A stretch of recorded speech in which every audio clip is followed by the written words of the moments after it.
ఈరోజు వేరే ఒక అన్న స్టేటస్లో ఒక మెసేజ్ పెట్టాడనమాట.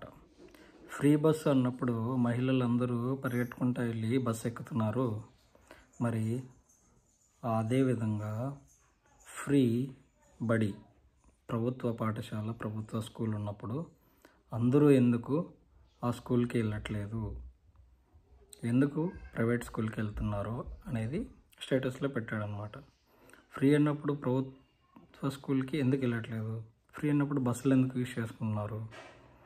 నిజమే, కానీ ఇక్కడ సమస్య ఏంది అంటే ప్రైవేట్ స్కూల్ యాజమాన్యం తక్కువ జీతం ఇచ్చి ఎక్కువ పని చేపించి మానిటరింగ్ చేసే వెసులుబాటు ఉందన్నమాట.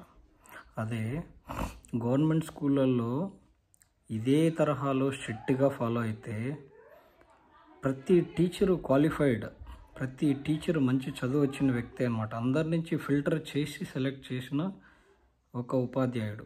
అలాంటి ఉపాధ్యాయుడు పక్కదారి పట్టడానికి మెయిన్ కారణము నెగ్లిజెన్సీ. ప్రభుత్వ పాఠశాలలో పనిచేసే కొంతమంది ఉపాధ్యాయులు ఉన్నారు, వాళ్ళు మంచి వాళ్ళు ఉన్నారు. వాళ్ళు సిన్సియర్గా విద్యను అభ్యసిస్తారు, విద్యను బోధిస్తారు, పిల్లల దగ్గర నేర్పిస్తారు.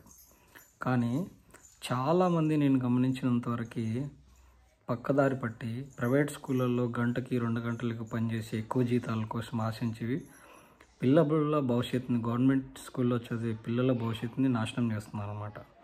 ఇలాంటి వారి మీద నిఘా పెట్టాలి. స్కూల్లో ప్రతి నిత్యం బోధిస్తున్న విధానాన్ని, పిల్లలు నేర్చుకుంటున్న విధానాన్ని ఖచ్చితంగా మానిటర్ చేయగలిగితే ప్రతి ఒక్కరూ ఎందుకు డబ్బులు ఖర్చు పెట్టుకొని ప్రైవేట్ స్కూల్స్కి వెళ్తారు? ఇన్ని ఫెసిలిటీస్ పెట్టి గవర్నమెంట్ స్కూల్లో విద్య సరిగా లేకపోవడం వల్లే ప్రైవేట్ స్కూల్కి వెళ్తున్నారు అని